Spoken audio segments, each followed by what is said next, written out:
Howdy and welcome. You are listening to A Mom's Guide to Wine, a guided wine tasting with candid reflections on motherhood. Here we spill the tea, but never the wine. We are your host, Eliza James. And Rosie Gold. And we are so glad you joined us for today's tasting adventure. Full disclosure, for those with little ears around, 90% of our topics and language will be more on the R rating scale. Also, we are not professionals or experts.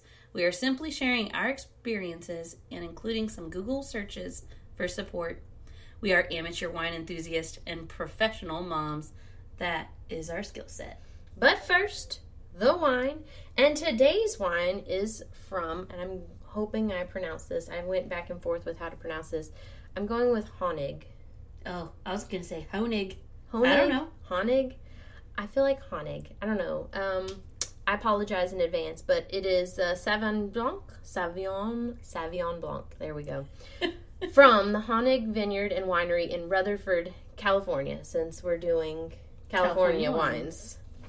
So, we purchased this again from Total Wine. We went on like a shopping spree. This wine's dripping on me. Sorry. We had it sitting in the ice because it's a white wine. If you don't know, Sauvignon Blanc is a white wine. And this is a really pretty bottle, and it totally caught our attention because it's so pretty. And there's a little picture of a vineyard in the background when you look through the glass. Yeah, it's like their labeling is very chic. Yes, it's very fancy. Chic and fancy. They got honeybees all over it. That's when you Google their winery, that is what pops up as the emblem of a honeybee, which I think is really cool. It is a family-owned and operated winery.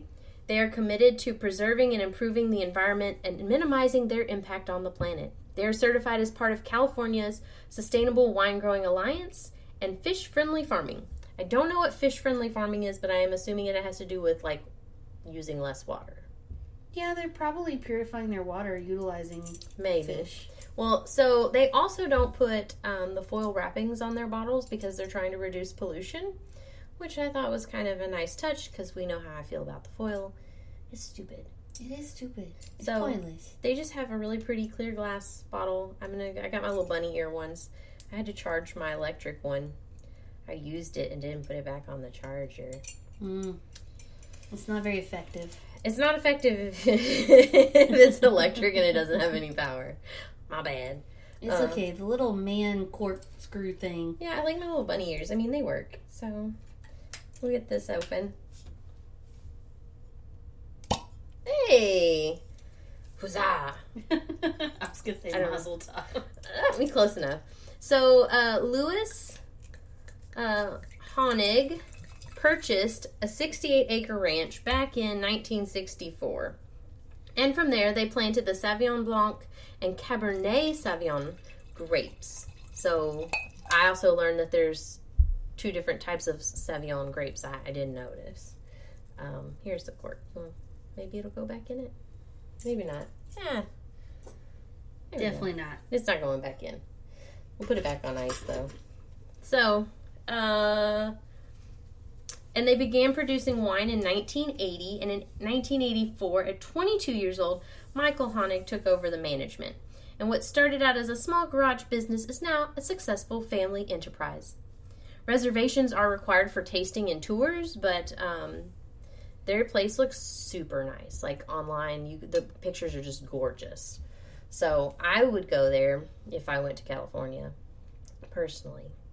It kind of reminds me of the smell of like in an orchard. Like you're actually...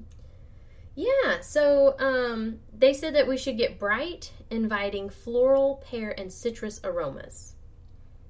I definitely get that. Yeah? Did you taste it? Because it was like I did. It does smell citrus. It does smell citrusy. They said it should be resplendent with jasmine and citrus notes that can range from grapefruit to lemongrass and to a kaffir lime. I was thinking like orange blossoms. They said it should be tropical notes. And this wine should have been harvested in between October and August of 2019, maybe 2020.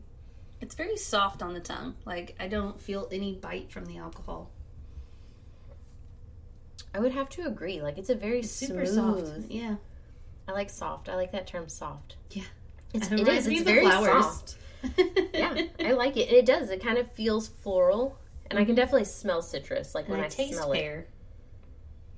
Really, you taste pear? I do. I'm definitely getting the citrus notes, and I can taste some lime. It does taste like a lime and lemon. Oh, I didn't bring any pears today. No. Oh, we did bring we made a Charcuterie board. Yeah. Our simple one. Our simple style charcuterie boards. Oh, this one's good, though. I like it. And we chilled it because white wines, you generally chill them. I mean, I guess you can drink them at room temperature. I've just never done so. I like them better cold, personally. Personal preference. Absolutely.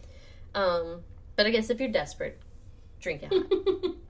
But, so, let's get into today's episode. We are bringing it back. We're twerking if you can't tell. Yeah, that's what's happening We've up in here. got very stable chairs. You're welcome. But on today's episode, we're bringing back careers. And so what we mean by this is after you've had your child or children, do you go back into the workforce or do you choose to be a stay-at-home mom? Like, there's so many options that are out there. And there's a lot of jobs you can do from home now than ever before. Yeah. And so how do you choose, right? Like, how do you choose to go back to work and what does that look like? I think that's what today is. Rosie's over here eating all the fruit. I haven't even had a bite yet. I'm pretty excited about the food. So what did you taste? Cantaloupe. Is it go good with it? I think cantaloupe is awesome with it. I was going to try some of the mango. Because it's kind of tropical. Maybe it'll bring out the tropical notes. Yeah. I'm going to use my fork teeth, though, because I'm fancy. Yeah, I use my fingers.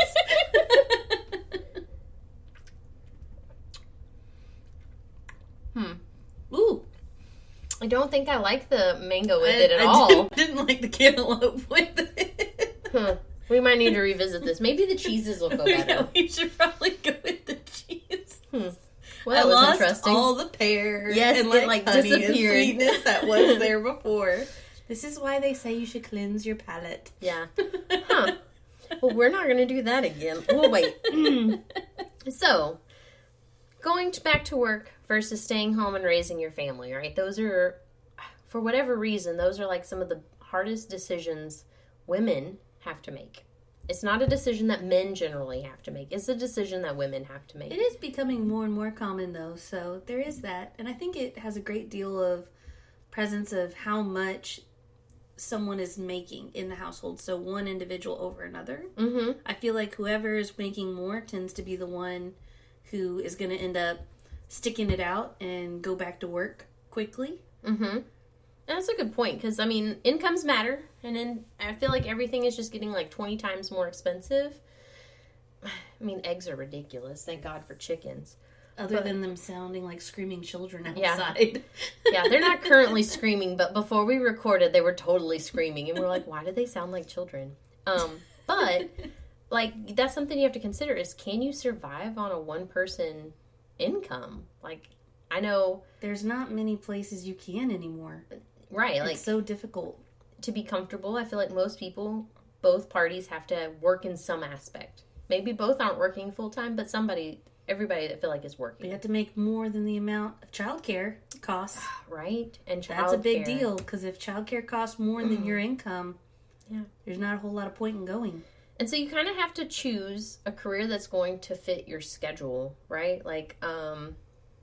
How it's going to fit your family schedule, not like your personal, I want to go get my manis and petties on Thursdays at 2 But if kind that's of schedule. really important to you, then maybe you need a job that allows you to leave at 2 to go get your manis and petties on a Thursday afternoon. But I feel like for most people, that's not a main requirement, because you can always do that in the evenings.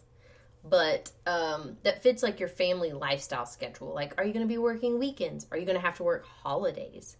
And are you going to be working the same holidays that your kids are out of school? Because, we both know. Daycare shut down just as much as schools do.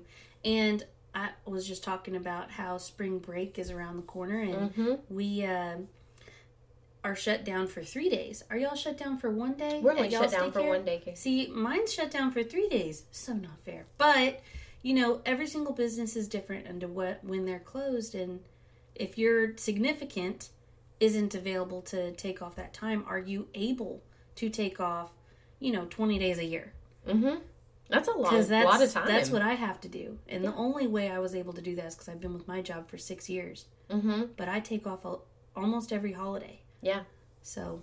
Yeah. I mean, my husband just got a new job, and so he has more availability now than he ever did. Like, this is his first spring break. He's actually going to get a day off. That's awesome. I know, right? Like, I'm like, I've always had spring break off. Like, it's never been an issue.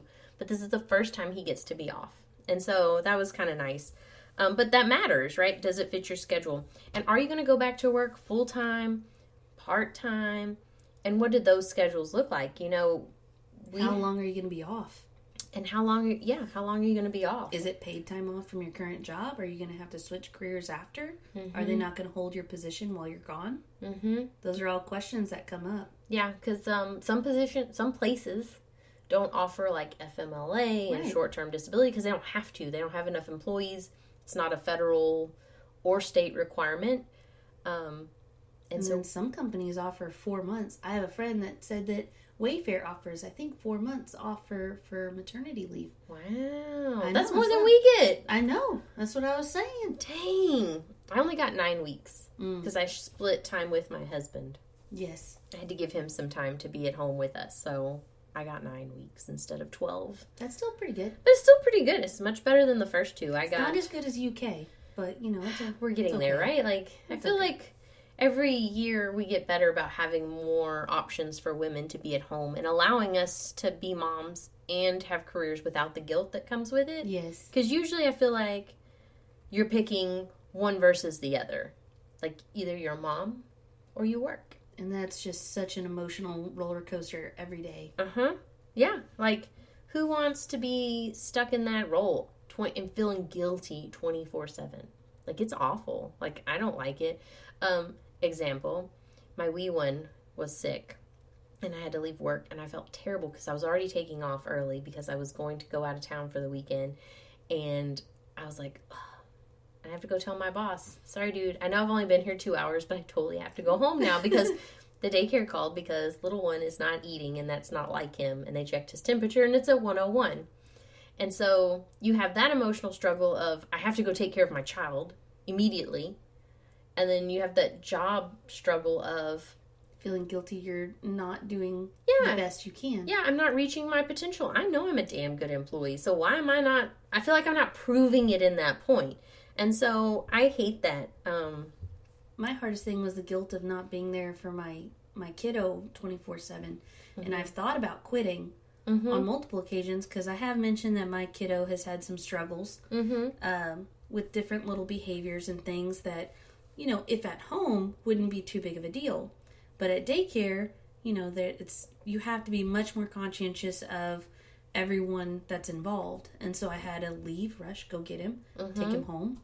And so I found that guilt of not being there for him was difficult as well.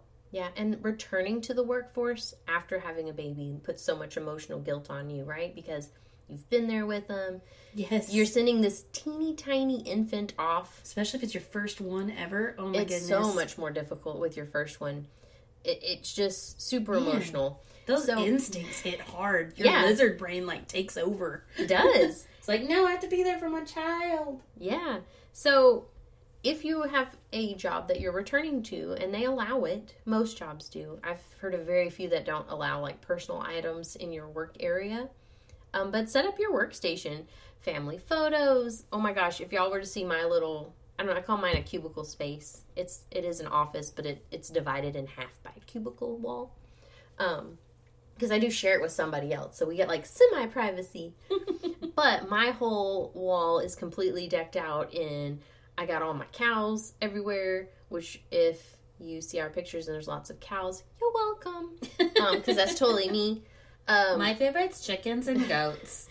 And sometimes you get those in the pictures. You're welcome. But my desk area is totally decked out in pictures. My daughter will draw me stuff, and I rotate her pictures that she draws for me hanging behind my computer because when I look at my screens, I can see the wall.